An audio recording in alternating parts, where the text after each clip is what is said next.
जबलपुर के सिहोरा थाना अंतर्गत बाबालाल गोदाम के सामने रेवा राम के घर के पास आशीष विश्वकर्मा उर्फ अस्सू के ऊपर 4 सितंबर को दीपक पटेल और सौरभ पटेल के द्वारा चिंटू ठाकुर के कहने पर ताबड़तोड़ खुलेआम फायरिंग की गई, जिसमें अस्सू बुरी तरह से घायल हो गया, जिसे उपचार के लिए निजी चिकित्सालय में भर्ती कराया गया।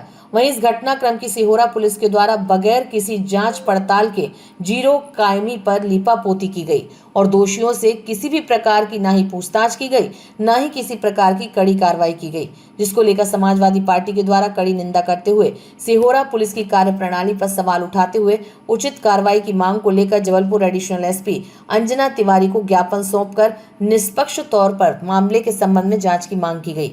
साथ ही यह जांच सिहोरा पुलिस को छोड़कर उच्च आधिकारिक लेवल पर की जाए, इस बात को भी रखा गया ताकि पीड़ित को उचित न्याय मिल सके और दोषियों को सजा।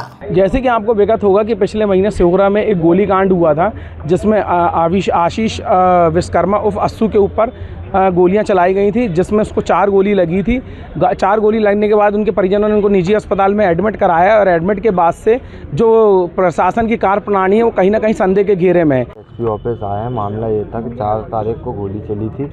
इसके पूर्व से 4 साल से मैं 2-3 बार थाने को लिखित शिकायत दिया एसपी ऑफिस, आईजी ऑफिस में। उसके समक्ष बयान भी कराए गए और ये सुझाव देते हुए प्रशासन ने बोला कि आगे ऐसी कोई शिकायत नहीं होगी, ना आगे वो करेगा चिंटू ठाकुर। लेकिन वो ऑन रिकॉर्ड मेरे पास उसकी ऑन रिकॉर्ड कम से कम 10 लोगों को उसने बुलाया मेरे मानने को, जिनकी रिकॉर्डिंग है मेरे पास, और चिंटू ठाकुर की स्वयं रिकॉर्डिंग है मेरे पास, जो बोल रहा है कि अगर 10 मिनट गाड़ी में रुक जाता तो वहीं मरवा देता। ये कहना था। मेरे कहने का मतलब ये कि मैंने जब थाने को बताया उस पर कोई जांच नहीं हुई। मैं समाजवादी पार्टी के आज कार्यकर्ता यहाँ पर उपस्थित हुए थे पुलिस अधीक्षक कार्यालय में, और उनके द्वारा बताया गया कि 4 सितंबर को जो वहाँ पर एक घटना घटित हुई थी, इसमें प्राणघातक हमला आशीष विश्वकर्मा के ऊपर हुआ था और वो काफ़ी समय तक अस्पताल में एडमिट भी रहे थे।